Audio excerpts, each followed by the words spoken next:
having an AI champion that sits inside the organization that can build trust across their peers and also with the folks below goes a really long way.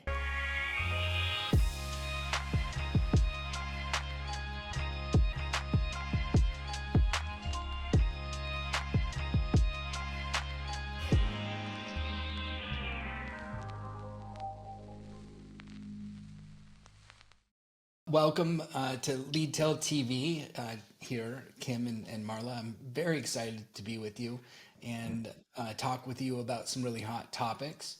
Talk about your company, talk about marketing, and all of my favorite topics all wrapped into one. We're coming live from a lot of different places this time.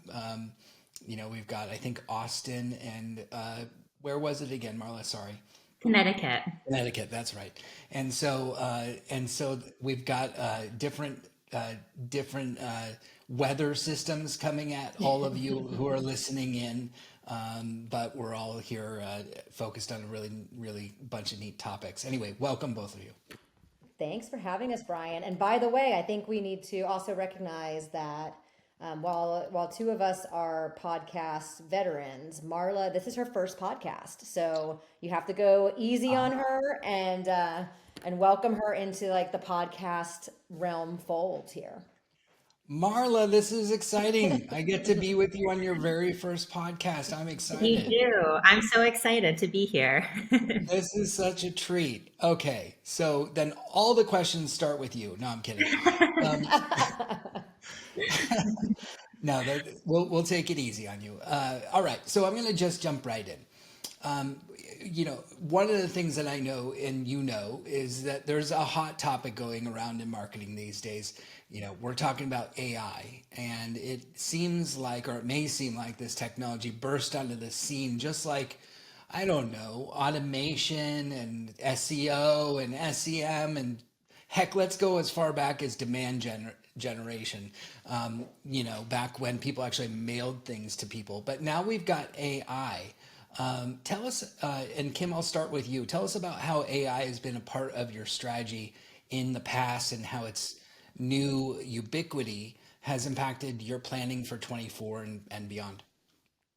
Well, so I think we should even go further back in history on this because AI, as you may or may not know, has been around for longer than any of us on this call. Like in 1954, Marvin Minsky and Alan Newell were at the Dartmouth Conference. 1954, that's a long time ago. We have gone through so many waves of AI. I mean, I started in the semiconductor and data center space in about 2013. And since then, like I already have gone through, I think this is my third wave now of the AI hype. And I mean, Watson won Jeopardy, I think 2007. So we've been talking about natural language processing, deep learning, machine learning for a long time, right? In 2015, we were all concerned about like the surveillance, aspects. Then we started talking about how AI is going to become like systems of discrimination. Then with the pandemic, it kind of fell off again. We stopped talking about it. And all of a sudden it's back in a real way. And I like to call it the age of AI everywhere. And so when I was working on building a GPU accelerated server with IBM and talking to folks about AI, I was talking to data scientists. I was talking to people that were, really technically savvy, HPC like, right? High performance computing like in the way that they thought about AI. That's no longer the case. Now CMOs are having the conversation and every other functional leader. Customer success is thinking about AI on a daily basis. And not only that, like we've democratized it so much that I'm using it and you're using it in our personal life, right? I planned my summer trip using ChatGPT, which 5 years ago would have felt like it was impossible, but now it's just at your fingertips. So I think it's a really interesting time that we've gotten to this point where AI is really like, we're in a hype cycle, but it feels different because it's ubiquitous. It's AI everywhere. And so we really are at a point now, instead of just talking about use cases, because I used to say, if I'm talking to a client who hasn't even figured out their use case, whether that's fraud detection or, you know, marketing automation or personalization, then there's no way that they're going to actually be using AI at scale or in production anytime soon. You might see some like data scientists kicking the tires of a server under a desk, like rogue AI experiments, but you weren't going to see it at scale or in production. And now I'm excited to say, like, well, maybe we're not at scale yet. We're getting there, but we're like in production. We're using AI. We're thinking about it every day as part of our marketing journey at Zayo. And so it really has become a core piece. Like our goal this year is efficient growth. We've had a good path the last couple years of driving top line growth at Zayo. We're seeing a lot of, focus on how do we get more efficient and how do we continue to drive efficient growth. And AI really plays a huge opportunity in us making that objective a reality. And so it really has come into play in everything that we're doing in terms of how we think about the impact that marketing can have and how can we do more with less. I love it. More with less. And, there's this thing, and we'll get into this a little bit with, where it's at now and how much it can do versus how much should it do. And all the other questions that I'm very interested in. But Marla, first, I want to get your take. Yeah. So as you mentioned, AI really exploded in 2023. And Kim and I differ in the sense that she has so much background in AI. I mean, you hear her talking about what she did in the space 10 to 15 years ago.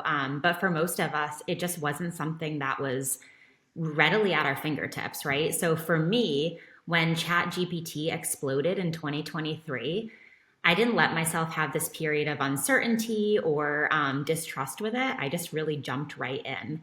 And it really has been an integral part of our strategy this past year. Myself, my team, we used it in many, many different ways. Deciphering long form text, right? Kim and I work in telecom, and there is a lot of information and data. And so suddenly having this AI assistant was kind of game changing for us.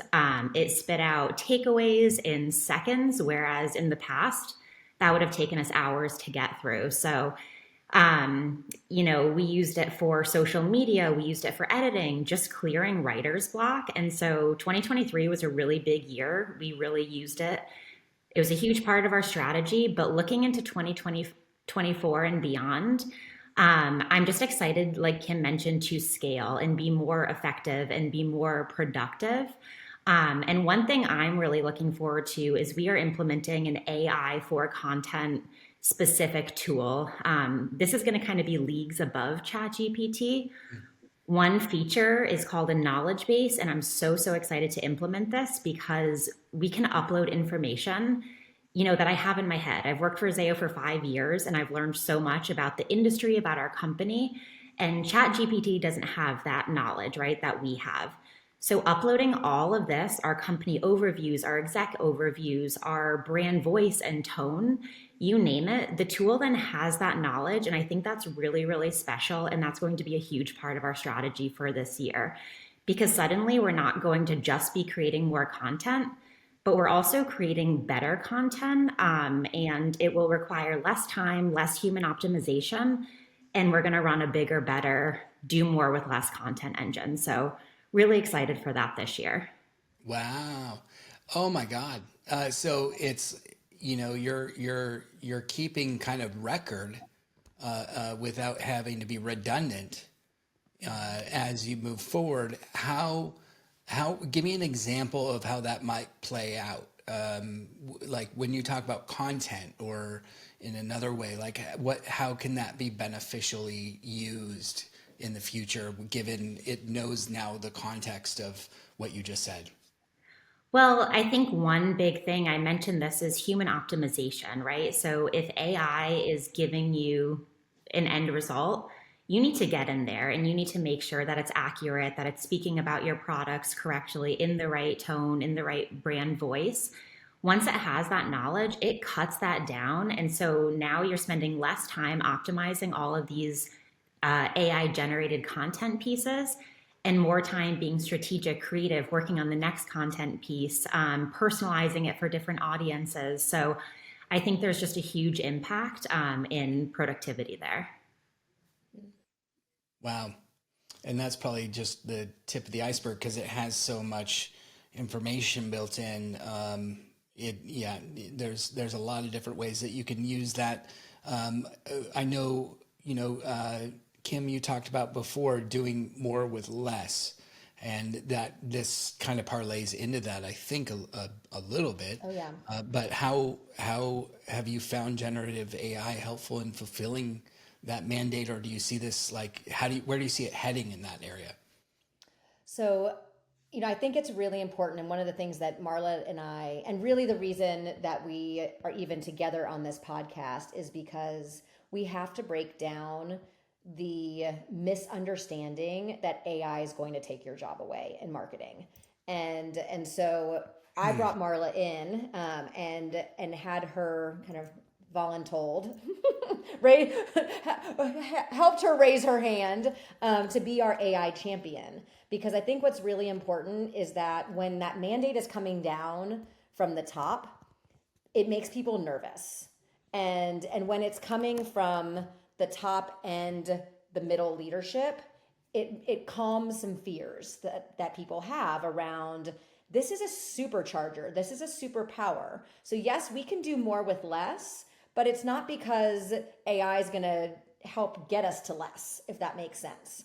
It's really adding on the accelerator to the team and the resources and the budget that we currently have, and supercharging it. And so we're really thinking of it in that way.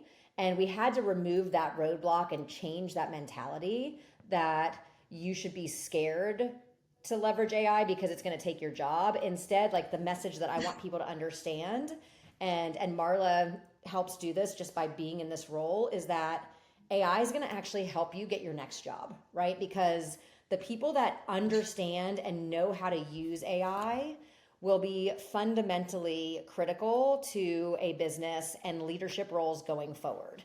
And this is a tool that is not just a nice to have, but you have to be able to use it.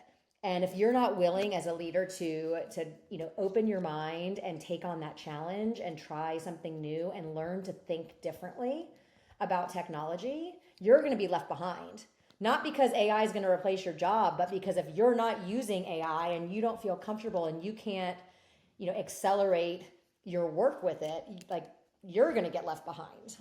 So I think it's a big mind shift for people in terms of how do we think about this tool? And so for us, that's really important when we think about our strategy, is how do we help people understand this as an accelerator or an augment, not a replacement vehicle. I thank you.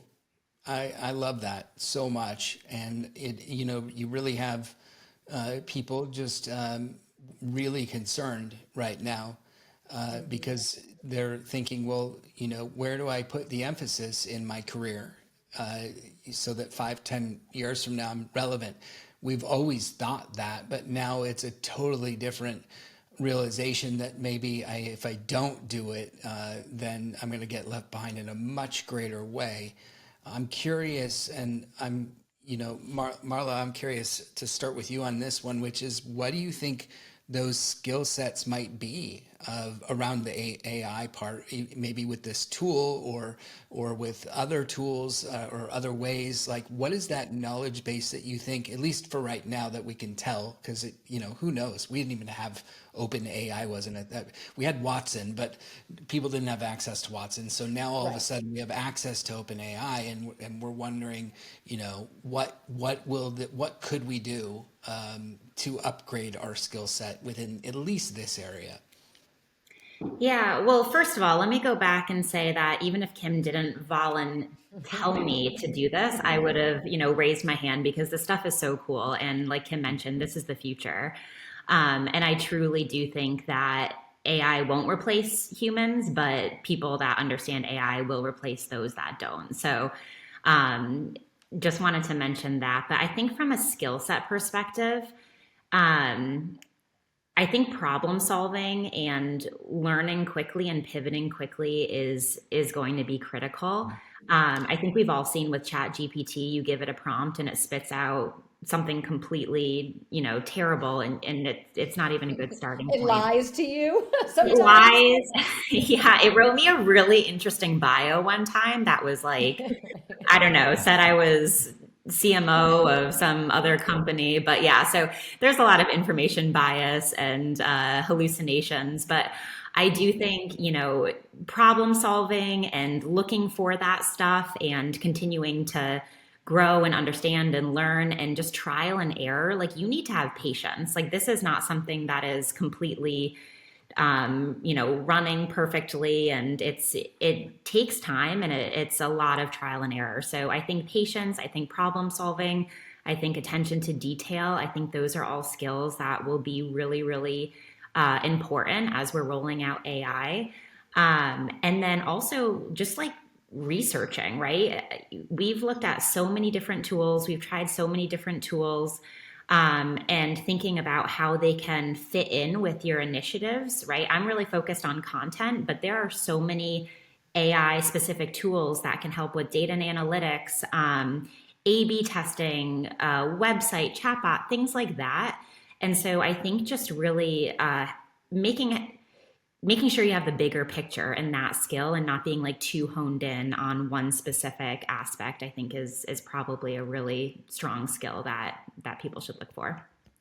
Well, and I think too, and I think you demonstrate this perfectly, Marla, is having a growth mindset, right? Being curious and like using that curiosity to fuel the growth and development in this space because everything is so new and nascent here.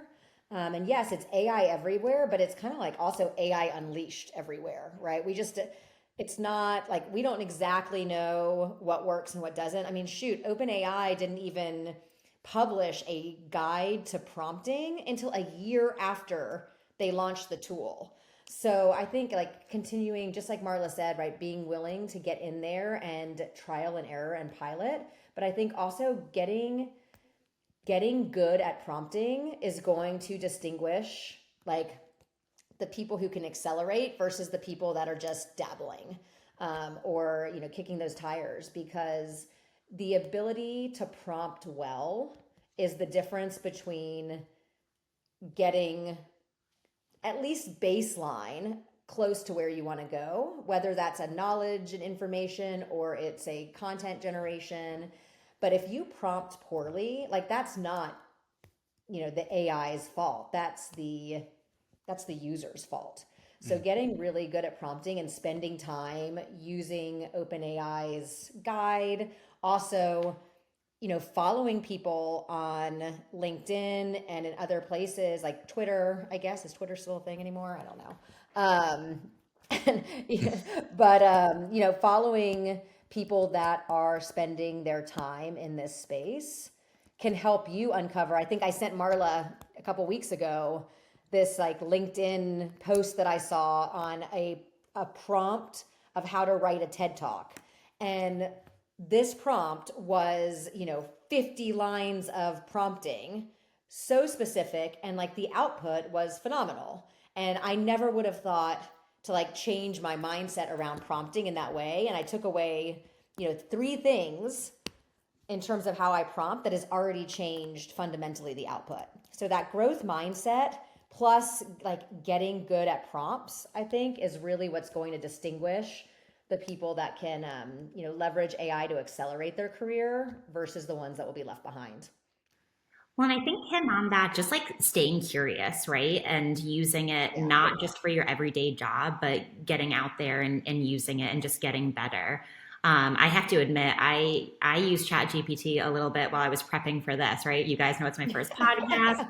And Kim, you sent me that, TED Talk prompt. And so it felt a little weird to use AI to prep myself to talk about AI, but it's kind of the future. And just I use it in my everyday life and it makes me better at my job every day. Yeah. Isn't that funny?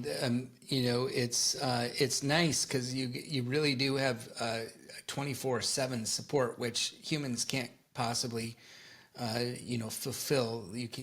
Being a human at mass scale is the toughest thing possible, and yet at the same time, there is this piece of humanity and a piece of things like fear that machines don't have, heck, emotions, let's call it, and so these are the things that play into the things that we purchase. The reason for why we buy is to fulfill something, a need or a desire, a gap or something that we need to do.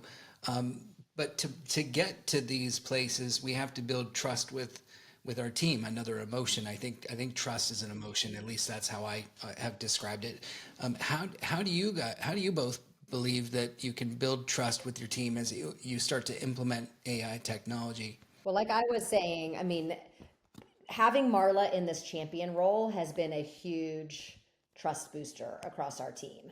And it's one of the things that I recommend to, my CMO friends when they ask like how do I get started, is assign an AI champion inside your organization.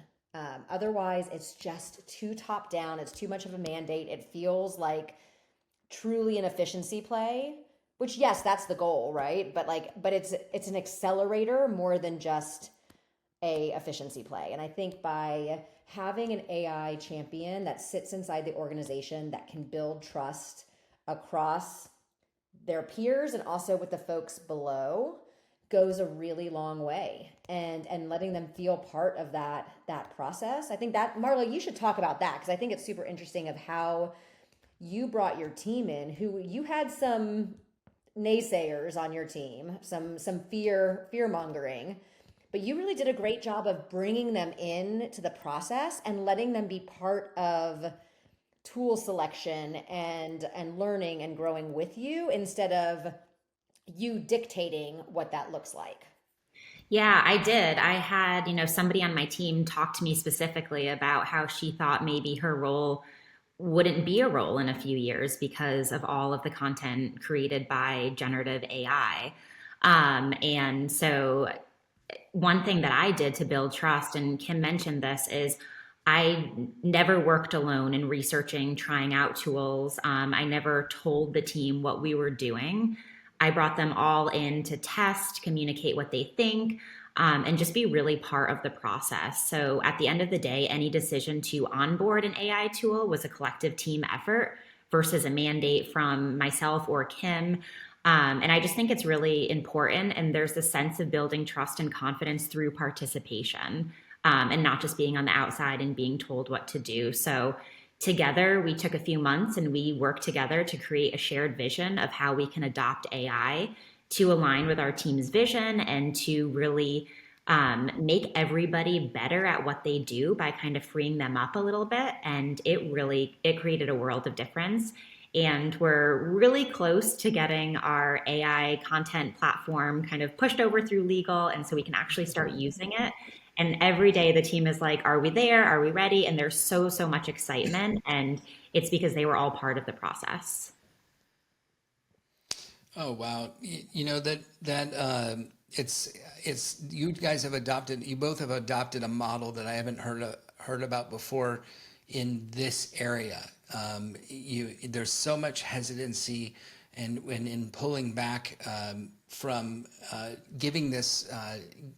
Everybody's looking at AI as the next solution, and yet they're not giving it the full attention and a position, a person that can champion the whole thing through an organization. It's like, we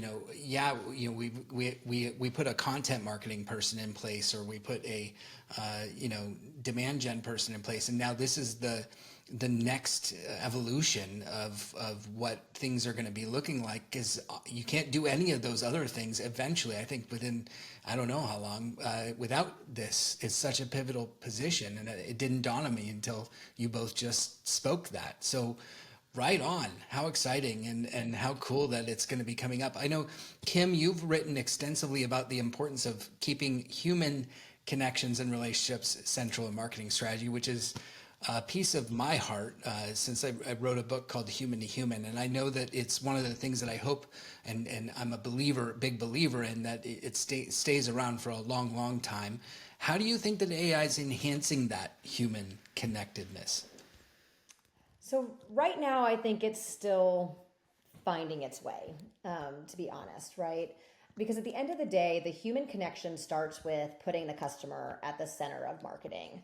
And so we have to be really cautious that like we don't use AI as a means for AI, right? We're not doing AI for the sake of AI.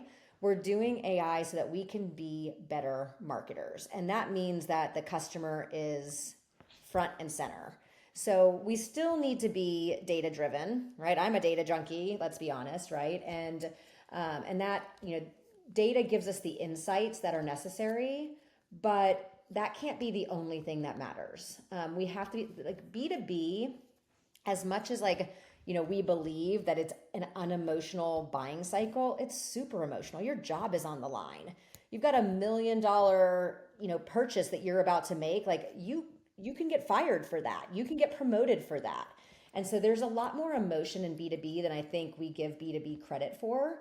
And so we have to be really careful when we think about AI, because there are elements of AI that can make us have better human connected experience with our customers. We just implemented an AI chatbot on our website, for example. That's going to fundamentally help us in terms of getting more information, connecting more quickly than a human could, and be able to help us as marketers identify higher intent leads or opportunities through our website. So that's a way, but again, it's not AI for the sake of AI. We came with a human-centered problem, which was we're losing people in our website. Like we're not, our chatbot it was too static, and it really wasn't interacting with customers or prospects in the way that we felt our brand should represent. And so by implementing the new view of that tool, we're able to drive much higher intent in terms of understanding. Like we don't want to be calling on people that are just in the investigative stage, right? We want to be calling on people because they're ready. They've done that 80% of their research and they're ready to have that conversation to make a decision. We have a very complex and long sales cycle. So that's how we really start with thinking about what are the right AI solutions, whether that's the content tool that Marla is talking about, or our chatbot, or the tools that we want to implement for PR and communications as well. And it all has to come back to the customer. And how can technology amplify our customer centricity? And so that's really, I think, at the end of the day, like how we have to stay human connected and human centered. Otherwise, people just become a number and we're just throwing an AI chatbot or AI tool at something. And the next thing we know, we've lost all that connection with our customers. And, we don't have a sense of the emotional journey that they're on and how we can help them solve their problems. Amen. Amen. Yeah, it's humans and technology, not or. Right. Working together to solve a problem and putting the right place in the right person or the right thing in the right place. And I love that alongside, and I think you're relating to this or alluding to this, which is that you're not replacing the human touch points, you're enhancing them. You're creating a better engaged conversation at the right time in the right place. And heck, I mean, who doesn't want that? That's like the mecca for every CMO to be able to create. Like, yes, please, more. Marla, do you have any additional thoughts around kind of the human connectedness nature and where it's going and how we might be able to, do more of that? Yeah, well, I mean, we've all been on those like automated phone calls, right? Where you have the AI voice talking to you and they can't quite understand what you want and you're yelling, like, talk to a human, right? So I think implementing all of these, like the AI chatbot Kim was talking about, I think these are all great things, but at the end of the day, you need the humans to make sure that they're functioning correctly. And you can't just implement your AI strategy and then let it go, because we're still all learning. Just making sure that you're putting that human touch on it, you're iterating, you're making it better. And so you're not sending your customers into that loop of them yelling that they want to talk to a human. I think that's really important, is just making sure that you're consistently evaluating anything and making it better every single day. And I want to circle back on something that I mentioned before in passing, but just that I think is really important and kind of, you know, dovetails with what Marla was just saying. But there's a real, I don't have a lot of fear mongering around AI, right? I think it's time. I think we're ready. I think it's going to accelerate.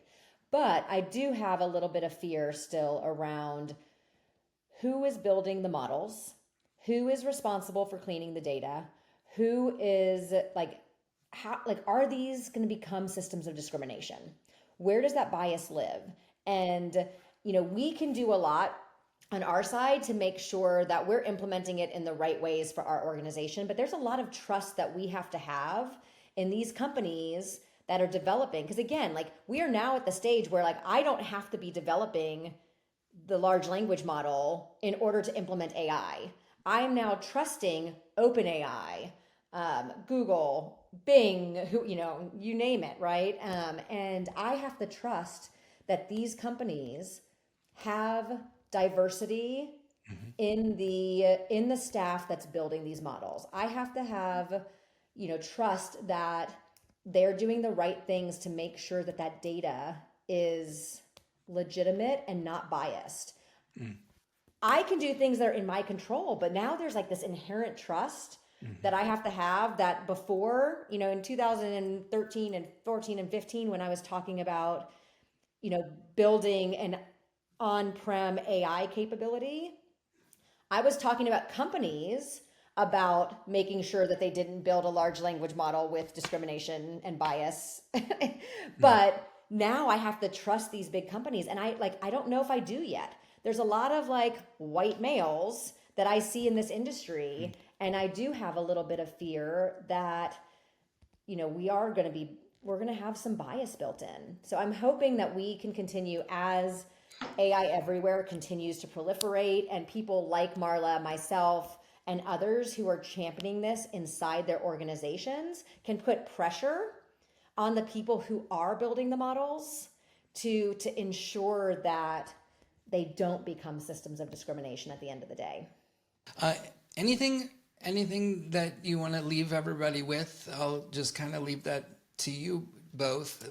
Anything, last parting words that you want to share? I mean, I think from my perspective, and then I'll let Marla wrap it up as the official AI champion, but I would just encourage every CMO. I mean, I would assume that most CMOs at this point are thinking about AI, but I would encourage every CMO to find a Marla, right? To find their Marla, and ensure that they've got someone inside their organization who is willing to adopt that growth mindset and drive the change management and the adoption inside the org. Like, it can't be done with a top-down mentality. So that's my, you know, word of wisdom is find your Marla. Everyone should be as lucky as me. That's the new hashtag. We're going to use hashtag find your Marla. I appreciate that, Kim. Yeah, that's great. I would say my advice or words of wisdom is, don't let it intimidate you. I think AI is such a, you know, broad, vast topic, and it feels really daunting, and it's super fun. Just dive in, ask questions, take courses, read. There's so much literature out there. And trial and error, try things, and don't be afraid to break things or make mistakes or not do it right. I think that's my biggest thing, is just get out there, get your hands dirty, and the more you do that, the better you'll be. Amen. Well said. And thank you both so much for spending time with here on Leadtail TV and with myself. and I can't wait to see this new tool that you have. I suppose, is this something you have to be a customer to try, or how does that work? Yeah, so we are a customer. We're using a platform called Jasper, and so we tested out tons of different platforms and kind of landed on this one. So yeah, stay tuned. We'll be creating some blogs on our LinkedIn as we kind of dive into this journey.